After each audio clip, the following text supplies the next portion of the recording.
To have faith is to trust yourself to the water.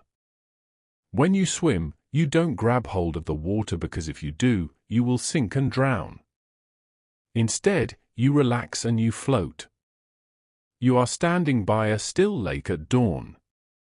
The air is crisp, painted with the faintest chill.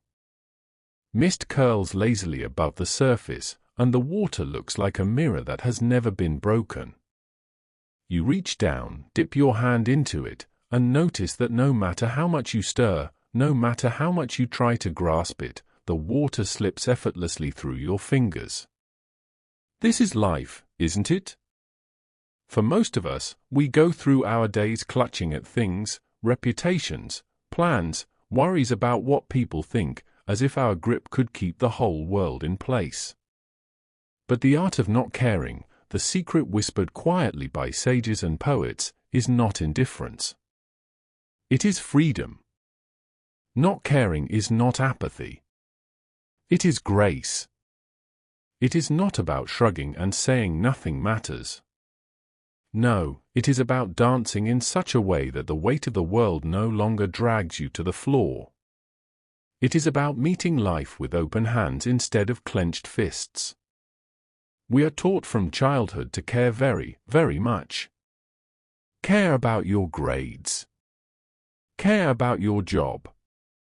Care about what your neighbor thinks of your front yard. We are taught that caring is the noble way, that if you don't care, you're somehow lazy or irresponsible. But there comes a point when caring turns into clinging, and clinging turns into suffering. It's like holding onto a rope that's pulling you along behind a speeding horse. The harder you grip, the more it burns. Sooner or later, you have to let go. Not because you've given up on life, but because you have learned to ride it differently. Have you noticed that the moments when you are happiest are the ones where you stop trying so hard? The laughter that bubbles up when you stop worrying about sounding foolish. The solution to a problem that comes precisely when you stop thinking about it. That's the first taste of the art of not caring. That little sip of liberation that says, I don't need to hold this quite so tightly. You see, the universe is built on paradox. The more you try to control it, the more chaotic it becomes. The more you try to impress someone, the more awkward you feel. The more you try to force happiness, the further it seems to run from you. Not caring is the discovery that you can step out of this exhausting game. It's as if you're standing in a marketplace where everyone is shouting at once. Advertisements, expectations, opinions, be this, do that, look like this, think like that. And suddenly you turn around, step out of the market, and walk into a quiet forest where the only sound is wind through the leaves. There in that silence, you find yourself because who you truly are does not depend on what they think of you or whether today's performance was perfect. Who you are has been quietly watching all along, like the sky watching the weather. Let me tell you a story. There was once a young monk who traveled to a distant teacher, desperate for wisdom. "Master," he said, "I am plagued by anxiety. I am always worrying about what will happen, about whether I will succeed, whether others will respect me." The teacher simply smiled and handed him a cup of tea. But as he poured, he kept pouring until the tea spilled over the rim and onto the table. "Stop! The cup is full," the monk cried. The teacher nodded. "Exactly. Your mind is like this cup, so full of worries that nothing new can enter. If you wish to taste peace, you must first empty the cup. Not caring is emptying the cup. It is making space for life to surprise you. When you do this, you find that life carries you along like a river carrying a fallen leaf. And you realize you don't have to paddle frantically just to stay afloat. The art of not caring does not mean rejecting the world. It means allowing the world to be itself. Think about how the moon never rushes to catch up with the sun. And yet somehow they create the tides, the seasons, the dance of day and night.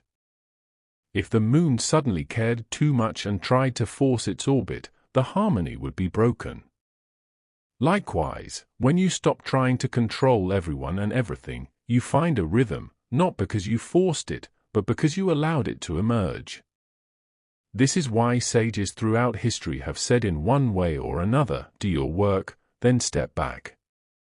The only path to serenity.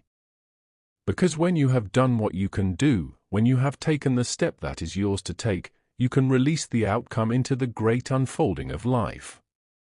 If you wish to practice this art, begin with something very small. The next time someone criticizes you, pause. Feel the instinctive clench in the stomach, the rising of the defensive words. And then instead of reacting, simply breathe. Let the criticism hang there as if it were just a passing cloud. You may find that it loses its power. This is not weakness. This is strength. The strength to choose when and how to care instead of being dragged around by every demand. Because caring is not wrong. Caring is beautiful, but it is meant to be like rain falling where it must, nourishing what it touches and then moving on. It is not meant to flood the whole landscape of your life until you drown. Muddy water is best cleared by leaving it alone. Have you ever noticed that a pond becomes clear not when we stir it with a stick, but when we step away and let it settle on its own? In much the same way, our lives clear up when we stop agitating them with endless worry. But here's the curious thing. Most of us have been conditioned to believe that constant agitation is the sign of a responsible person. If you are not worried, you are not working hard enough. If you are calm, something must be wrong with you. This is why not caring feels almost rebellious, because it is an act of trust in a world that constantly demands our anxiety. Think for a moment about how much of your life is lived for an invisible audience. We dress, speak, buy, even dream as though someone were watching, a crowd of imagined critics perched in the back of our minds. We spend so much energy holding up this invisible mask that we forget to feel the wind on our own skin. Not caring is taking off the mask and realizing that the world is not a courtroom. It is a playground. And on a playground, no one keeps score. Imagine walking through a bazaar where each stall sells approval. One vendor says, "Work harder and you will earn my respect." Another calls out, "Look more beautiful and I will give you my love." Another shouts, "Think like me, speak like me, agree with me, and I will give you belonging." And there you are, running from stall to stall with handfuls of coins, trading pieces of yourself for scraps of validation. But then comes the day when you stop, look around, and laugh because you realize that this entire marketplace is imaginary. No one is truly selling you anything. Your worth was never in their hands. You see, the art of not caring is a kind of quiet rebellion, not against society, but against the unnecessary burden we put on our own shoulders. It is saying, I will work, yes, but I will not exhaust myself to prove my existence. I will love, but I will not twist myself into knots to be loved back. I will walk my path, but I will not follow one that leads me away from who I really am. This is not selfishness. This is sanity. Because there is a difference between helping the world out of love and helping the world out of fear. One brings life, the other brings resentment. When you stop caring so desperately about being perfect, something miraculous happens. You become alive. There is a Japanese practice called Kintsugi, the art of repairing broken pottery with veins of gold. Instead of hiding the cracks, they illuminate them. The object becomes more beautiful for having been broken. Your life is like this. Every mistake, every failure, every moment you thought would ruin you, they are the cracks through which your true character shines. But when you care too much about appearing flawless, you cover up the very gold that makes you radiant. Some people imagine that if they care less, they will become careless. But this is a misunderstanding. Not caring is not about dropping all responsibility and running away to live in a cave. It is about finding a rhythm where you can move with life instead of against it. Imagine a dancer in the middle of a crowded street. Cars honk, dogs bark, people shout, and yet the dancer spins and leaps perfectly in tune with some music only they can hear. This is what it feels like to care just enough, to move with grace, even when the world is noisy and uncertain. There is an old story about a master archer who never missed his target.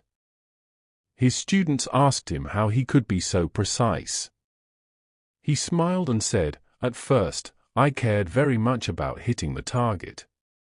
I would sweat, I would shake, I would grip the bow so tightly that my hand ached, and I missed again and again. But then one day I realized the target is not my enemy. The target is simply the place where the arrow lands. So I let my breath guide me. I let the bow pull itself. I let the arrow fly when it was ready to fly. And from that day on I no longer missed." The point is clear. When you stop caring in the frantic grasping way, you actually perform better. You become fluid. You become precise. You become present. At the heart of this art lies stillness. There is a place within you that is untouched by fear, untouched by the opinions of others. It is not something you create. It is already there, like a quiet garden at the center of a city, waiting for you to enter. Most people will never step into this garden because they are too busy running from one street to the next. But if you stop, just stop, you will hear the sound of your own breathing. You will hear the leaves rustle, and you will know beyond words that you are not behind schedule. Not caring does not mean that nothing matters. It means you have learned to choose what matters. It is pruning the tree of your life so that it can bear real fruit. Instead of caring about every rumor, every comment, every temporary setback, you pour your attention into the few things that truly light you up. And in doing so, you find yourself again. Children understand this better than we do. Watch a child playing in the sand. They build a castle with total dedication, shaping every tower and wall with care. But when the tide comes in and washes it away, they do not cry for long. They laugh, they start again, or they simply move on to another game.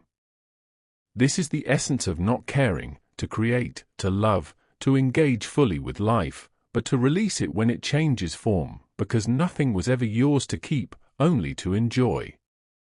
You are under no obligation to be the person you were 5 minutes ago. And so here we are at the edge of the story. We have walked together through the marketplace of opinions, the quiet garden at the center of the city, and the river that carries all things. Now we stand before the open sky where the art of not caring becomes not just an idea but a living way of being. Life is full of theater roles. We are expected to play the diligent worker, the perfect parent, the loyal friend, the hero of our own little tale. But not caring invites you to step, for just a moment, behind the curtain, to peek into the wings of the stage and remember that the play is not all there is. When you stop taking your role so seriously, you can improvise, you can laugh, you can dance on stage, miss a line, and still enjoy the show. This is not irresponsibility. This is freedom. Think of the trees in autumn. They do not panic when their leaves turn gold and fall away. They do not cling desperately to each leaf. Instead, they let go with quiet elegance, trusting that winter will come and spring will follow. In the same way, The art of not caring is letting go of what has finished its season in your life, an opinion that no longer serves you, a relationship that has run its course, an identity you've outgrown. Letting go is not the end. It is the doorway to the next chapter. You might wonder, if I care less, will I lose my fire? Will I lose my ambition, my drive? But here's the paradox. When you stop caring about the wrong things, you suddenly have more energy for the right ones. You stop wasting strength on pleasing everyone, and you channel it into creating something that feels true. You stop obsessing about whether the world approves, and you start living in a way that makes your soul approve. This is strength. Not the brittle kind that cracks under pressure, but the kind that bends like bamboo in the wind. There was once a man standing in a storm, shouting at the sky, demanding that the rain stop so he could continue his journey. He grew angrier and angrier, shaking his fist at the clouds. And then a traveler came along, opened his hands, and let the rain fall on his face. He began to walk, humming softly to himself. "Why are you not angry?" the first man cried. "The storm is ruining everything." The traveler smiled. "The storm is not ruining anything. It is only raining. My journey continues whether I rage against the sky or not." And so he walked on singing, leaving the other man in his fury. The art of not caring is choosing to be the singing traveler. And now I invite you to pause right here, right now. Take a deep breath. Let the shoulders drop. Let the jaw unclench. Ask yourself, what burden am I carrying that I could gently set down? What opinion, what fear, what imaginary audience could I stop performing for, just for today? Because the moment you stop carrying it, you will discover that you were always lighter than you thought. If this journey has resonated with you, if you felt even a spark of freedom while listening, let this be the beginning of your own practice of letting go. And if you'd like to continue exploring these ideas together, I invite you to subscribe to this channel, not as a duty, not as an obligation, but as an act of curiosity, a way of saying, yes, I want to keep walking this strange and beautiful road. Click subscribe. Share this with a friend who might need to hear it. And let's keep discovering together what it means to live lightly, deeply, and with a little less unnecessary caring. The art of not caring is not the end of passion, but the beginning of peace. It is not indifference. It is intimacy with life. And as you step back into your world after these few moments together, I hope you carry this truth with you. You are free. Free to care when it matters. Free to let go when it doesn't. Free to live with open hands, open eyes, and an open heart. And when the noise of the world grows loud again, remember you can always return to that quiet place inside where the water is still and you are already whole.